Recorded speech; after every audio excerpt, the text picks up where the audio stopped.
Alright, this is our 6.03 lesson over similarity. We want to review the content for similarity, so we need to discuss first and foremost the idea of what similarity is and how we compare that to congruence. So when we say that figures are similar, we indicate that they have the same shape.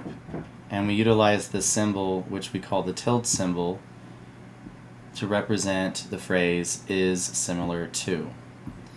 Now we compare that to when we say figures are congruent.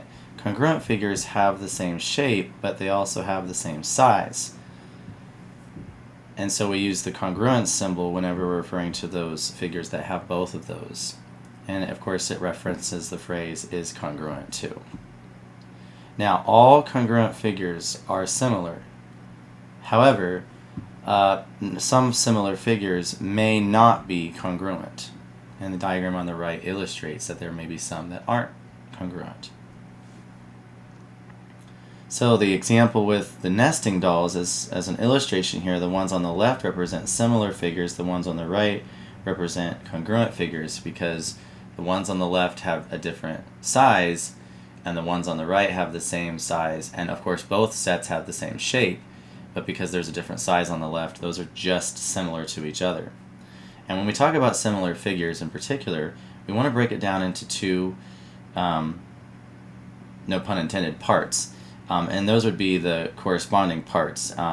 And so the corresponding parts that we're referring to specifically are going to involve the segments or sides and of course the angles.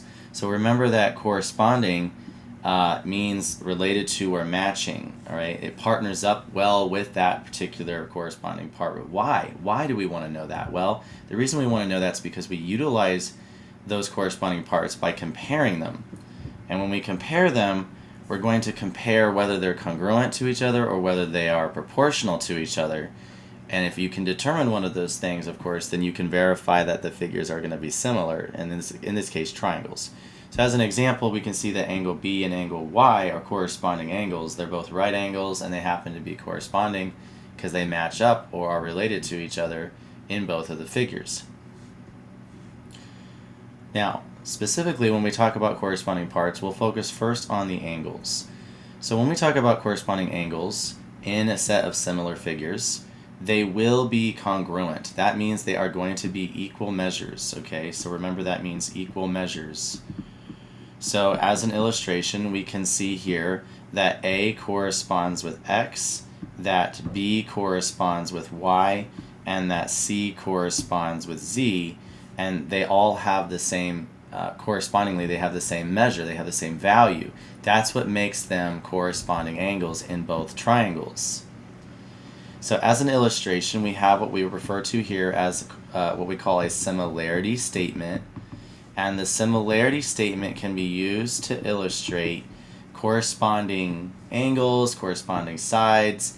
And so if you look at D, for example, D has a single arc on it, and the other angle that has a single arc is angle C. So those are corresponding angles, which is why they are congruent to each other. Likewise, we have angle O, which has the right angle, and angle A, which is the other right angle, and that's why they are congruent to each other. Lastly, we have angle G and angle T, and they, of course, are congruent angles. Now, pay attention to the order of that color scheme that I have here, right? So here I have green, orange, blue, green, orange, blue. So utilizing that same exact type of color scheme, right? D and C go together, and they're both the first letters each. They're both green. Green is the first color mentioned in both of those triangles. That means that that's a good place for them to be. We have G, which is blue, T, which is blue. Both of them are the second color mentioned, but they're both there, both second letters, so therefore they match. So that's correct. And then lastly, we have O and A. They match up as well because that's the third letter in each statement. Look at the color scheme. If it's green, blue, orange, then this color scheme should be green, blue, orange. That's what makes that a correct similarity statement. So as you can see, really, we're just rearranging those three letters, and every time we rearrange them, we come up with a new combination or new permutation, which is a technical term, but really just an arrangement of the letters or the vertices of the triangle, we have to make sure that the order is intact. The order does matter. So if there's anything you take away from this, just remember that order matters, because that determines what corresponds with what. And so, with that being said, let's go ahead and take a look at an example of identifying 3 of the similarity statements that are possible. So we're looking at our triangle on the left and our triangle on the right, and we can see based off of the angle G that it has a single arc, and therefore it corresponds with R. We also see P has 2 arcs and F has 2 arcs, so therefore they correspond. And then of course the remaining angle S corresponds with the remaining angle K. So starting off with G first for the small triangle, we have G, and then I said P, and then I had S. And so here that would be triangle RFK in that order. Now I can just come up with 2 other arrangements of this. For example, I could have said GSP instead, and then that becomes RKF.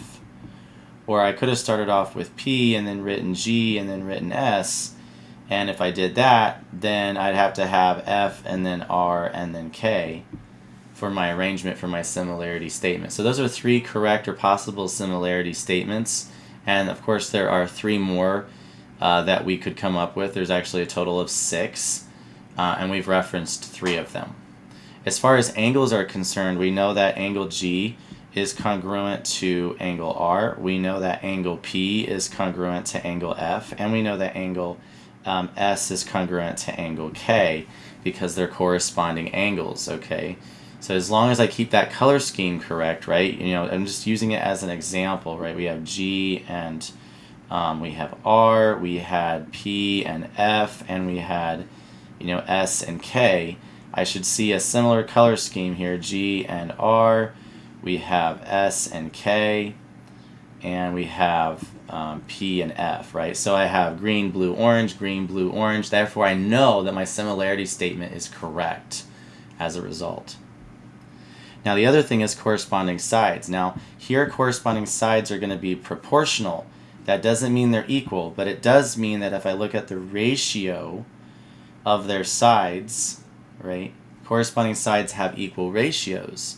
So if you look at the top example here, they're comparing the smallest lengths together, and here they're comparing the longest lengths together. And then of course you have the one in the middle. And when you compare the corresponding lengths that match, how do I know that 8 matches with 4? Well, of course they're in the same position, but also 8 is the smallest length in the left triangle, 4 is the smallest in the right. So that's how I know they match up. And the ratio is the same for all 3 of these, right? 8 to 4, we have 10 to 5, and then we have 12 to 6. And that ratio ends up being 2. So that's what we call a similarity ratio specifically, right? This is what we call the similarity ratio. And it's a number that we get when we compare the corresponding sides, and if the two figures are actually similar, that number will be the same every single time. So here's an example of that. We have the similarity statement there, dog and cat. And again, we could color code if we wanted to, right? D and C. We've got O and A. And then again we have G and T in this case. They match up according to the statement. And they've color-coded the sides as well, by the way, on the diagrams on the right there, as well as the segments, right? So they've kind of given you this color coding, DO, CA, OG, AT, DG, CT. So notice how they're kind of pulling the statements there. We have DO, right? So DO is the first 2 letters. It corresponds with the first 2 letters of the second triangle. That's why I can compare them together, DO over CA. Here I have OG over AT, the last 2 letters. Here I have the first and the last over the first and the last. And again, that kind of follows the same scheme where we have, the smallest lengths, the longest are at the end, and then you have the one, of course, in the middle. And you can see that we have a scale factor here, or a similarity ratio of 1/2, right? So when we talk about the word scale factor, we've referenced this before. Remember when we talked about dilations, for example?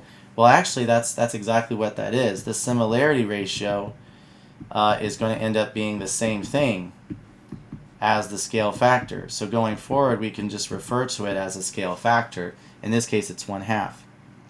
So in your diagram, you have the two triangles that we referenced before, and what we want to do first is write those equal proportions for the different sides. So let's examine, let's go small, small first, right? So we have PS right here. So we've got PS right here. We're going to compare that. P corresponds with F, and S corresponds with K. So that means we're going to divide that by FK, right? Again, look at the angle. P and F correspond. That's why I wrote them first. And then we have S and K second. And then don't forget about G and R. So we have PS over FK. Let's do the second longest now. Let's do PK now, or a PG now. So we have PG over FR. And then lastly, we will have GS over RK. So PS over FK, PG over FR, and GS over RK. That's going to end up equaling for PS, that's going to be 5 over 10. And then here we're going to have 8 over 16. And here we're going to have 10 over 20. So they've all reduced to 1/2 as an illustration. And remember that number, by the way, that's going to end up being the scale factor. Now I'm comparing the smaller to the larger in this case, so could I compare larger to smaller? I could if they asked me to do that specifically, right? So when you compare triangle PGS to triangle FRK, it's smaller to larger, so the smaller term, the smaller length goes on top, the longer one goes on bottom. So looking at this example, we want to identify, are all the angles congruent? Well, the answer to that is yes, they are all congruent. You can see that A corresponds with two arcs with X. We can see that B corresponds with Y, and we can see that C corresponds with Z. You have to look at the arcs. That's the key there. The arcs match. As a result, the angles are congruent to each other, and I've highlighted which ones are congruent to each other. Are all the corresponding sides proportional? Well, we kind of already somewhat worked on this problem before, but maybe we compared the longer to the shorter, right? So we have 8 over 4. Is that going to equal 10 over 5? Is that going to equal 12 over 6? Well, the answer is yes, they all equal 2 over 1. So are they proportional? Yes, they are proportional. So are the triangles actually similar? Yes, they are similar. We can say triangle ABC is similar to triangle XYZ. They are indeed similar. Okay, so that being said, here's your exit ticket. In the first problem, you're just going to identify the corresponding sides in order to write a proportionality statement, which we did in a previous example. Just remember, as a tip, think about how you can compare corresponding sides like we did in that example, and you'll be able to set up the correct ratios in order to help you identify the correct proportionality statement. You don't have to go in any particular order in that respect. For example, I could compare the last two letters first if I wanted to, but you have to make sure you compare corresponding sides to correctly write those. In the second figure, you're identifying a similarity statement given the trapezoids. So please make sure you watch out for corresponding angles, and if you do that, also recognize they're forcing you to start with A, B, C, D. So make sure that your letters correspond, your vertices correspond with the correct angle for A, B, C, and D. And then the last segment, you have that triangle there, the two sets of triangles, and you're trying to determine which similarity statement is the correct one. Again, you want to mark down or think about corresponding angles here, right? And they're starting off with FRK actually, so they're doing large to small. So if they're doing F to R to K as an example, then you know the corresponding side that you need to reference, right? You've got F, you've got R, you've got K. What corresponds to F, R, and K in that order? That's going to be how you answer that particular question there, okay?